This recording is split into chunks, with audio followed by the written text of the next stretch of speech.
Alright, what up YouTube? So I wanted to talk a little bit today about Black Spy put out a video last week over kind of the perks of a Super Sport versus a Supermoto. To me it's kind of dumb to even compare the two. Mainly just because they're in two different categories, you know what I mean? They're apples and oranges. It's kind of like trying to compare a car to a truck. Like, you know, they have two different functions, so you can't really argue if one's better than the other. With that being said, I love my fucking Super Sport. Mainly just because I like the speed and the power of it, you know? Like, there's not a lot of things that compare to when you get on your first Super Sport and you fucking open it up for the first time and the bike feels like it just wants to pull you off the back of it. That's a really, really badass feeling. And I mean, even that, just everything about it, the way they look, the way you fucking sit on it, like you're, you know, you're on a rocket or some shit like that. It's just a really, really good feeling. I mean, the way they sound too. People are gonna think I'm a fucking douchebag, but kinda am, I guess. But yeah, so I mean, that's what I like about Super Sports. With that being said though, I really, really want a Supermoto as well. Obviously, I'm not going to give up my Supermoto or my Super Sport, but I do want a Supermoto just because they look so fucking fun. I mean, you watch like Jake and our Minions videos and like all the other Supermoto guys, and the vibe you kind of get from it is like you get home from school. You know, you have like your best friend or whatever, you guys go hop on like your fucking mongoose and your Huffy, and you just ride around the town like looking at shit and just fucking around basically. Like, that's really the vibe I get from Supermotos, and that's why I want one. To be honest, I found a pretty good deal on one this week while I was at work, and I mean, the guy had the paperwork drawn up and everything. All I had to go down there and do was sign basically, and it was mine. And I'd have my Z and a Supermoto. But after I talked it over with the woman for a little bit, I decided it probably wasn't the best idea right now, seeing as I'm switching jobs. I just got a new job. Granted, I'm going to be making more money and shit, but we kind of just thought it'd be better to wait it out and kind of see what happens before, you know, I buy another motorcycle. And that's fine. But yeah, don't be surprised if you see me on a Supermoto anytime now. But I mean, like I said, I love my sports bike. Like, I'll always love sports bikes. I'm gonna do the vlog that everyone always does. Like every motovlogger's done it, I think, and that's first bikes. I kind of wanted to do this subject just because I've kind of owned everything from a 250cc all the way up to a liter bike. So I kind of just wanted to give my opinions on, you know, buying your first bike, what you should start with, how you should start, all that good stuff. Me personally, I started on a Ninja 250, mainly because I had never ridden dirt bikes or anything before in my entire life. You know, I understood how like clutches and shit worked, but I just didn't really feel that safe starting out with a 600. And I mean, that's just me. Because I've never ridden dirt bikes or anything, so. But yeah, I started with the Ninja 250, and it was a really great bike for me. And to be honest, I think a lot of people should if they've never ridden dirt bikes or anything like that. Mainly just because the bike is so forgiving. You can make a lot of mistakes on the Ninja 250 that you can't really make on a 600 Super Sport. Especially at low speeds, you know, because the bike's not going to jump out from underneath you and, you know, basically try to kill you. But yeah, like I said, I started on a 250cc and it worked great for me. And to be honest with you, I'm really happy that I did. Mainly because I laid mine down the second day I had it. I was out riding with a buddy of mine. And we went out riding for like 2 hours, and then it kind of started to sprinkle, a little rain. So we're like, oh, let's go ahead and take the bikes back to your house because I don't want to be out in the rain. And so we were riding back to the house. We get literally to his street, and it was kind of like a corner, like an L turn, I guess. And I just came in too hot. I came in about like probably 15-20 miles an hour, and I should have been going slower than that because of the construction and it being wet and all that shit. And sure enough, I locked up the brakes like a fucking nub and I dropped it. And luckily the damage on the bike wasn't too bad because it was a brand new bike, like probably had less than 70 miles on the damn thing. And yeah, I fucking dumped it on my foot. It broke one of the side fairings, pushed the blinker through. Luckily the damage wasn't that bad, and I was just more pissed off at myself for laying down, you know, such a brand new bike. So, but I mean, if I would have had a 600, it probably could have been a lot worse, because I think it probably would have been coming in a little hotter and shit. Just, you know, when you start riding, you don't really realize, like, you can go down. Like, you know, everybody's like, hey, you could crash and stuff, but until it actually happens, you know, you don't really think it's real, like, oh, I could crash, but until it actually happens, you're like, oh, fuck, I crashed, like, you know. So, yeah, I laid that down, and that, I'm kind of happy I did it as early as I did, just because it kind of woke me the fuck up, and, like, hey, you know, you can crash, this is you know, this can't happen, like, this is not something that people just talk about, like. So, yeah, I laid it down the second day, and kind of, that was kind of a good thing for me, because it gave me a lot more respect for the bike.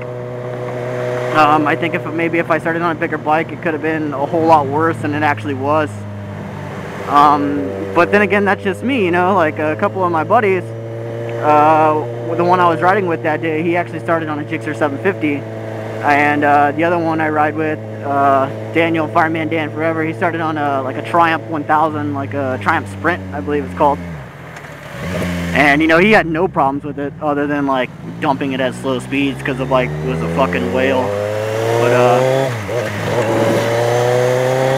so, yeah, I mean, I kind of recommend to everyone I ride with that they start on some more CCs, especially if they haven't ridden with dirt bikes, ridden any dirt bikes. Mainly just because it's so forgiving on you. With that being said, though, if you're going to start on a lower CC bike, I recommend you buying it used and outright. Do not finance a Ninja 250. That's where I fucked up at. You know, if you finance a brand new one, you're going to be paying like a shitload of money. I think the Ninja 300s right now are like, what, $4,700. So after tax, title, license, crate fee, all that bullshit, you're probably looking at close to a $6K loan. And that really fucking sucks if you're making payments on it. Mainly because if you outgrow it in 4 or 5 months, you know, you're still making payments on this damn thing, and that's terrible. So, I mean, I figure if you're going to start on a 250cc, hit up Craigslist. You can get, like, an older gen 250 for, you know, $1,500 bucks with, like, really low mileage and good shape. And you can kind of use that to ride around, you know, practice on. If you dump it, you're not out a shitload of money. Or if you get bored of it, you can just turn around and sell it right, you know, then and there.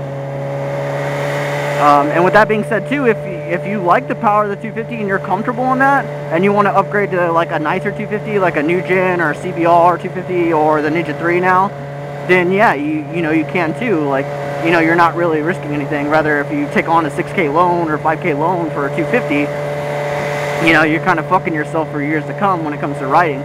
And you may get bored of it, or you may not even like riding. Like, I've seen people buy bikes and it's just not really their cup of tea. Like, it looks fun, you know, at first, and then once they get into it, you know, they just realize that, you know, it's really not for them. So that's not really like a loan that you want to have, you know, on something that you know, may not be committed to.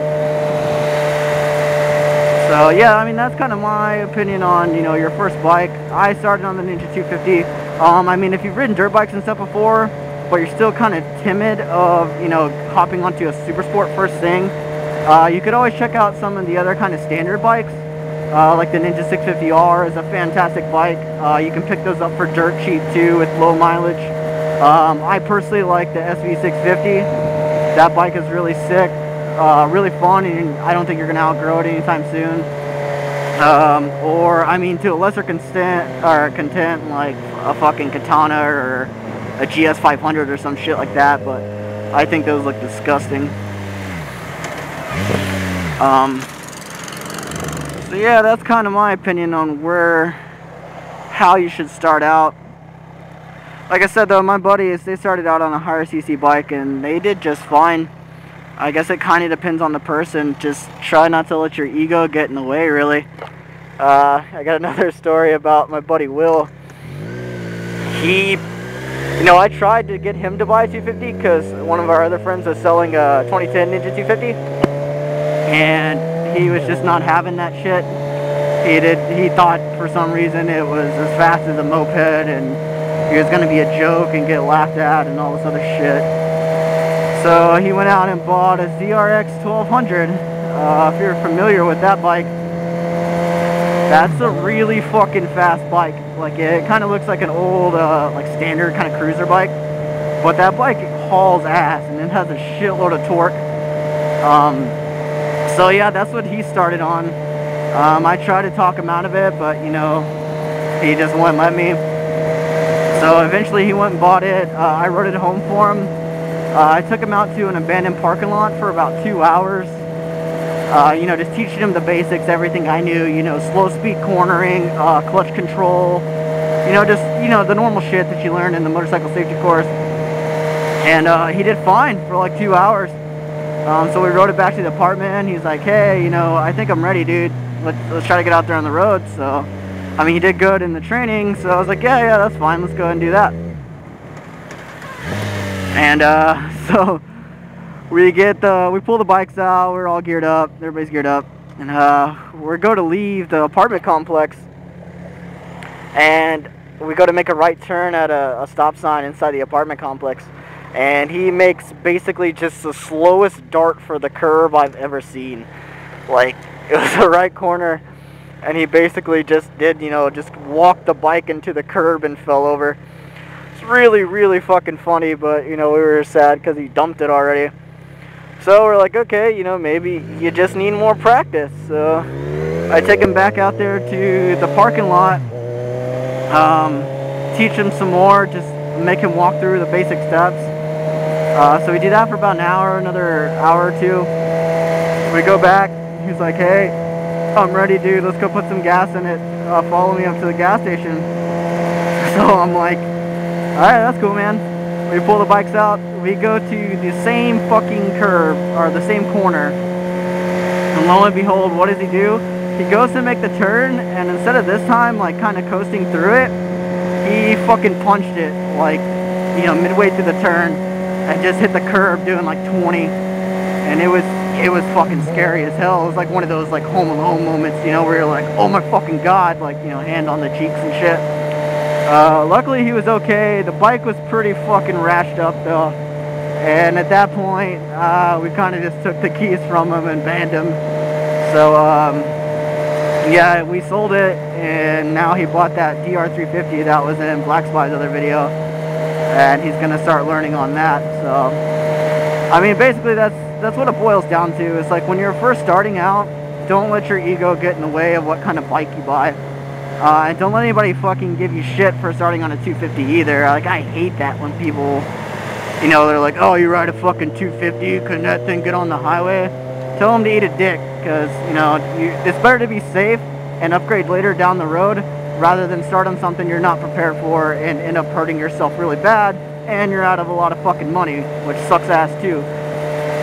So yeah, I mean, that's just my basic opinion on what you should start with. So yeah, when taking in the first bike, take all that into consideration, what you're looking for, and yeah, just be safe out there.